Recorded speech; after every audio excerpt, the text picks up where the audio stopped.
Sabi ko, magsimula tayo sa mga ganito. Payag naman siya. Kasi ang mabigat kanya yung defense ministry ninyo, sabi niya, ayaw makipag-usap eh. Subukan natin lahat ng kako, iniisip mo ka kung mahirap, pag-usapan natin. Sabi niya, meron ka ba kanyang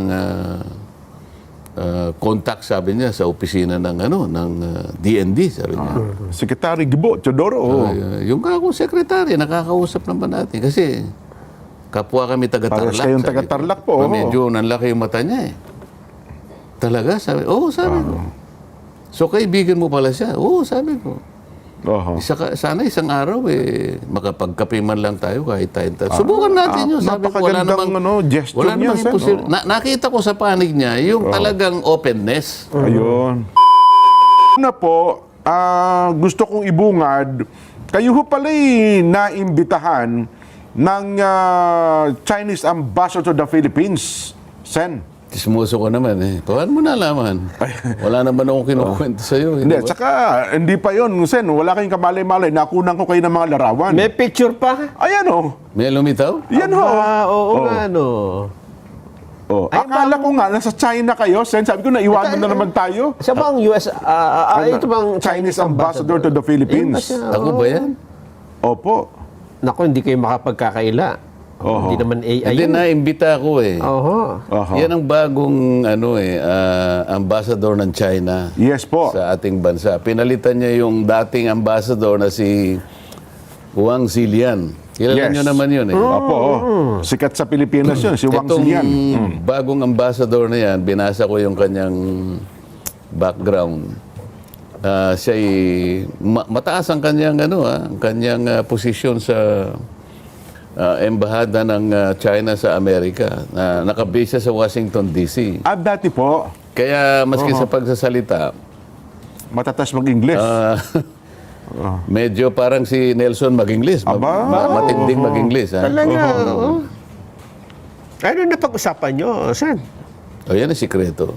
Sikreto? Hindi ko ba tayo iniimbitahan Hindi ba, sa kasi isa sa mga bucket list namin ni Nelson na makapunta man lang ng China, Sen eh. At saka pag nakita mo yung mga promotion ng Chinese Ang diferensya, tourism. sinabi niya sa akin, lahat ng mga kaibigan mong pumunta sa China, huwag mong isama. Yun ang problema. Nakakasama naman na loob ito si ambassador na ito. Hindi. Sinabi naman niya, alam mo, kanya,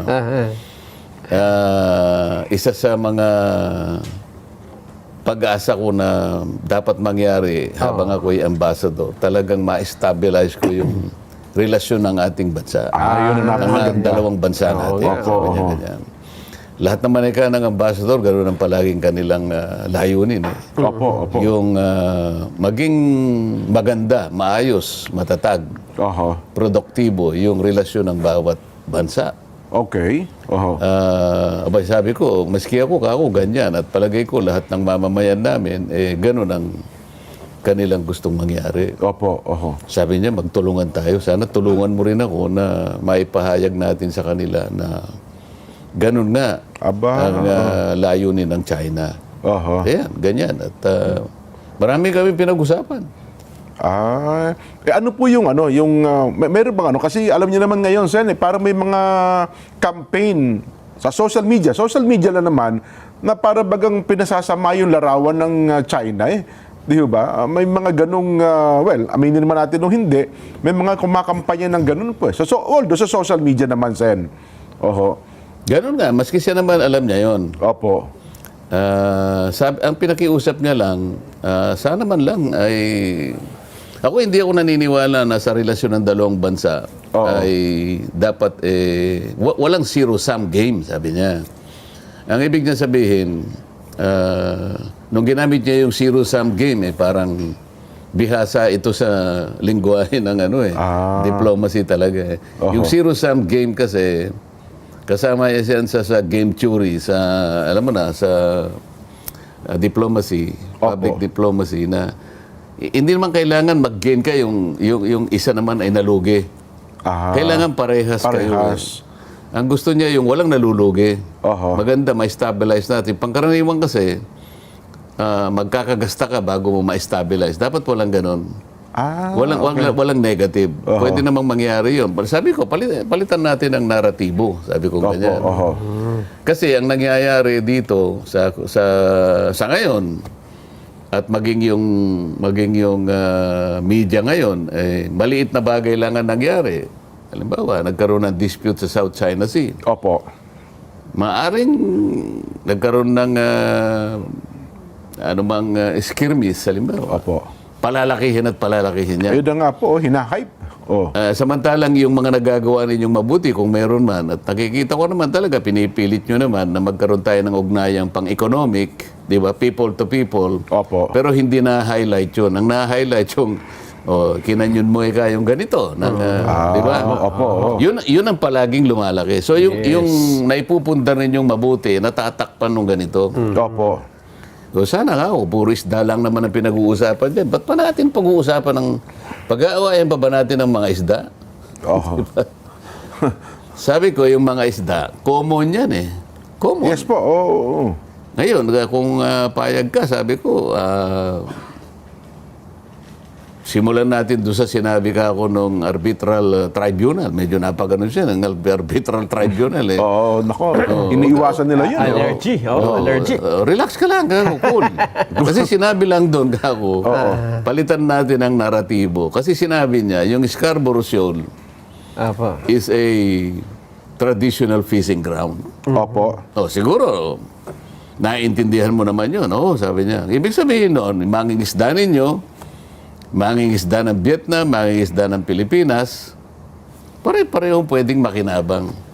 Mga isda lang ang pinag-uusapan. Magsimula tayo sa mga bagay na pwede nating pagkasunduan. Oho. Yun ang palaging maganda sa diplomacy. Opo. Humanap ka ng maraming mga bagay-bagay na pwedeng mapagkasunduan. Oho. Iwasan natin yung mga bagay na umpisa pa lang, Away na. magsusuntukan na tayo. Kaya nga diplomasya sen, no? Tingnan mo kako yung ginawa mo sa Vietnam, nakapag-arrange kayo ng isang lugar, dito ka, kanya, dito kayo. Oho. Naayos ninyo yun. Nagkaroon ng medyo banggaan doon talaga. Nagbari lang kayo, pero later on, naayos nyo. Ayun. Naayos nyo rin yung sigalot nyo sa India. Oho. Meron din kayong sigalutan sa panig ng Japan. Pero naayos nyo. Bakit sa Pilipinas hindi natin Parang hindi umpisa? Yun nga yung gusto naming mangyari. Ayun. Oho. Di ba? Oho. Kapag ka nailagay na, ang naratibo mapapalitan natin. Ayun. Pagkatapos yung Code of Conduct, bakit pagkatagal-tagal hindi natin maayos-ayos yun? Sabi ko, napirmahan, sabi ko, ng ASEAN at saka ng China yung Conduct of Parties. 2002 pa yun eh. Opo. Pero yung Code of Conduct, after that, 2002, 2026 na ngayon, sa Makatwid, mahigit na 20 taon na nakararaan. Hindi pa umusad itong conduct. Oho. Ha? Oho. Ayun. Sabi niya, paano kasi dalawang bansa ang medyo rito, maayos na sana eh. Dalawang bansa ang medyo nahihirapan kami. Oho. Pasensya ka na, kanya, ang kasama yung Pilipinas at saka yung Vietnam. Opo. Dalawa na lang, sabi niya. Pero mas marami kanya yung problema sa panig ng bansa. Sabi ko, pagtanuin natin. Pagkasunduan, Pagkasunduan pag-usapan. natin. Importante nagkakausap sen, Kasi no? kapag hindi nagkakausap, hindi naman natin, kamukha namin, sino ba ako yung kinakausap mukha ako sa panig namin? Palagi naman ang Department of Foreign Affairs. Kaya nga naisip ko, sana nakikinig ang Department of Foreign Affairs. Siguro yung composition ng kanilang negotiating panel, isama nyo naman kako yung mga taga-legislature. Hindi naman, kayo-kayo na lang ang nagkakaharap dyan. Mga mambabatas na kailangan din yan. Ang bunga kala naman nyo, kayo lang nakakaintindi, kayo lang ang nagsisikap para ayusin natin ang kalagayan ng ating bansa sa harap ng ibang mga bansa. Opo. So lahat ng gustong lumahok, kung ang pinag-uusapan lang ay kagaganda ng lahat ng, ikaayos ng lahat ng sigalutan, isama nyo yung talagang makakatulong. Ayun. Di ba? Kaya kanina, nag-prepare ako ng sulat sa Department of Foreign Affairs. Foreign Affairs. Opo. Ano na ba yung status ng COC natin? Oho. ano ba yung mga pinagtatalunan pa? Ano ba yung mahirap? Ano ba yung contentious? Di ba? Opo. Nasaan na ba tayo? Sino-sino ba kayo? Ano bang composition? Tinanong ko sa panig ng China. Maraming bahagi ng kanilang lipunan ng kasangkot. Merong academe. Meron silang yung mga NGOs din nila. Oho. Meron sa panig ng militar, meron sa panig ng Coast Guard, may lahat. So, talagang sila, yung malaki, yung composition ng nahumaharap doon sa panel. Hindi ilan tao lang. Sa kanila, ngayon, maroon kung sa talaga. DFA naman, DFA lang. Opo. Okay, ba't hindi mo isama yung Mga mambabatas, ibang magsama ka sektor. nung Oo. mga nakakaintindi sa kamukha niya. Pinag-uusapan natin kung nasa ng West Philippine Sea talagang hanggang ngayon. Hanggang ngayon, hindi nila maipormang mabuti yung eksaktong coordinate ng West Philippine Sea. Oho. Di ba? Oho. Sabi ko, magsimula tayo sa mga ganito. Payag naman siya. Katapos, usap kami, kasi ang mabigat kanya, yung defense ministry ninyo, sabi niya, ayaw makipag-usap eh. Parang close sila. Ganun po. Oho. Oo. Subukan natin lahat ng iniisip mo kung mahirap, pag-usapan natin. Oho. Kung sinasabi nilang nakasara, di buksan natin. Ayun.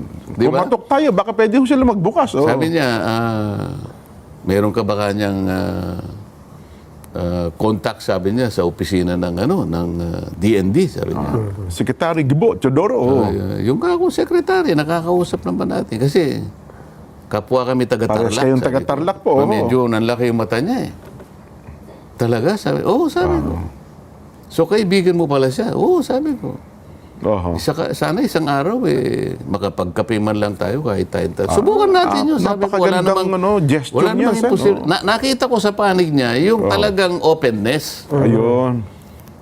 Kasi kung halimbawa, close ito, ikaw close ka rin. Saan tayo? wala. Anong pag-uusapan natin? Hindi magtinginan. Diba? Di ba? Oo, Tayo naman, nag-iiwasan. mag-o-offer tayo ng kahit na anong may tutulong natin. Kung makakatulong tayo, bakit hindi? Lahat ng bagay na magagawa mo para sa bansa mo, gawin mo. Oho. Maaring mahirap sa umpisa, no? Pero kung hindi mo itatry, hindi ka hahanap ng paraan Opo. kung paano natin masisimulan yung pag-aayos. Yun lang pagsisimula, problema eh. Ayun nga po, kasi paano sarado sisimulan? yung isa. Oho. Nagsara din naman yung isa. Oho. Wala talagang mangyayari. Pero nakita ko sa kanya yung kagustuhan niya na magkaroon talaga ng dialogue. Ayun. Kasi nilahad ko sa kanya pati problema natin. Sila naman napakarami nilang may tutulong sa panig lang ng elektrisidad natin. Ay, opo naman. Oho. O sila na yung parang nangunguna sa tinatawag na electrostate. Kasi ginagamit nila Yung mga dams ata nila dyan, Sen. hindi di ba? hindi na kuryente na fossil fuel eh, Oho, di ba? oho. Wala silang coal, hindi yan ang ginagamit nila. Hindi na yung mga gas, ayan. Opo. Kasi yan ang gusto nila, yung clean energy din. Oho. Kaya namamayani sila sa solar eh. Ah. Number 1 sila sa solar panel, number 1 sila sa baterya. Ayan. Tayo, yun ang kailangan din natin eh. Marami tayong raw materials ng baterya, Sen, di ba? Kaya kailangan din nila ang Pilipinas. Sila naman gagaling ang raw material sa atin. Sinabi ko Yan. pa rin sa kanila yun eh. Halimbawa ako yung nickel ore, marami Kaya kami yan. napakarami sa Pilipinas. 87% ng aming nickel ore ay ina-export namin sa inyo. Oho. Kaya lang, dapat payagan nyo kami na kagaya ng ginawa ng Indonesia. Nag-ship ang Indonesia from exporting raw nickel Okay. into processing para maging high value manufacturing sila. Para mas kikita sila. Opo, oho. Kasi ang nangyayari, i-export natin yung nickel ore. Wala kasi tayo manufacturing sa Beer Pilipinas. talaga yun. Yes po. oo. Pagkatapos ipoprocess nila. Bibili natin mas mahal. Tayo ngayon ang Pagbalik sa atin, mahal na. ganon. Opo, oho. Open naman kami doon eh. Sabi niya gano'n. Yung agriculture namin, bagsak. Pwede naman tayo magtulungan dyan. Ayan, isa So po yan. tatlong areas muna ang sinabi ko sa kanya. Sinabi pa nga niya, pati tourism kanya. Ay, naku, oo. pasukin din natin yan. Oho. Lalo na bagsak ang tourism natin. Sa tourism natin yun, sa statistics yan, parang pangatlo na lang ang China. Dati number 1 eh. Nag-number 1 na ngayon ang South Korea. Dahil Oo. nga napupoliticize kasi. Ayun. Hindi naman kinakailangang pag-awayan. Oho. Di ba? Pinalalaki. Na yung maliit na sigalutan, sabi niya gano'n, dapat sana. Yun ang iwasan. Ayun. Yun ang iwasan. Pero ang concern namin, hindi ko ba nag-iimbita? Kasi gusto namin makita niyo, Nelson, yung pinagmamalaki nyo dati sa yung Three Gorges Dam ng China, yung nagsusupply ng kuryente sa napakalaking bahagi ng China, sa pamamagitan ng parang water, di ba? Yung hydroelectric. Malaking malaking pasilidad ng electricity yun. Oho. Kung paano nila nagawa yun, talagang masasabi mong Parang mga siguro 20 to 30 years na pala bago eight ginawa. wonders of the world. Yes po. oo. Hindi lamang, nung magawa nila yun hindi lamang naging kapaki-pakinabang sa elektrisidad Oho. Pati yung nila, yung shipping nila, Ganun yung po. paglabas, pasok nung kanilang mga barko, Mga barko nila. nagawa pa nilang mas maayos Oho. Talagang Huwag ka inaral. magalala, makakarating ka doon. Ang problema ko lang, baka ayaw mo nang umuwi pag nakita mo yun. hindi naman siguro. No? Pero itong pagtatalaga kay itong bagong ambassador, Jing Kwan. Oho. Q-U-A-N. Yes, oo. Pero hindi Hindi. Kuan ang pronunciation. ganun ho. Ang pronunciation, Chuen. Chuen. Jing Jing Chuen. Chuen. Jing Chuen. Chuen. Ayun, Jing Kaya, Chuen. Your Excellency, Ambassador Jing Chuen, kamo, huwag mo sasabing Kwan. Jing Chuen. Baka magalit Jing Chuen. sa'yo. Parang magandang strategic move ng China dahil, di ba yung naalala mo, yung pinalitan niya? Si Jiang Xilian, no? Jiang Xilian, medyo mainit na dun no? Wang Xilian. Wang Xilian. Yes po. Di ba, Sen, na medyo mainit na kay Jiang Xilian dahil dun sa usapin ng West Philippine Sea. Yung mga statement kasi niya, medyo mabibigat. Mukhang sa pamamagitan nito, Mabigat magbitaw ng yun nga po. Ibig sabihin, open ng China na ayusin ang problema sa diplomatikong pamamaraan, Sen. Pagka ganitong... Ang gusto nga nila kasi bilateral. Opo. Ang Pilipinas sa China. Ang Amerika lang naman ang nakikialam. Wag kang papayag kanya, kinakailangan multilateral. Multilateral talks. Opo. Kung titingnan mo nga naman, napakalayo mo naman. Bakit naman kasi sasali ka pa rito? Napakalayo Itong ng panik Amerika. ng mundong ito, kami na lang muna. Opo. Ang pinag-uusapan lang natin, sukat na maayos natin yung freedom of navigation. Okay ka na doon Wala namang open naman talaga ito. Wala naman silang ipagbabawa na parang gagawa ka ng toll doon. Opo. Pagkatas lalagyan mo ng RFID. Nako. Lahat ng dadaan doon maniningil ka. Wala naman ganon. Oho. Okay? Yung freedom of navigation, pananatilihin mo doon. Freedom of overflight. Opo. Pagka nandun, yun lang naman ang interest ng Amerika. Ngayon, kung pinag-uusapan halimbawa, yung mga living resources, mga isda, mga kung ano man yung laman dagat doon, kasama na yung mga lumot doon na kinakain ng mga isda. Lahat ng mga nabubuhay sa ilalim ng dagat, common yun kaya nga sabi ko sa kanya, alam mo, kung halimbawa nagsimula tayo sa traditional fishing rights.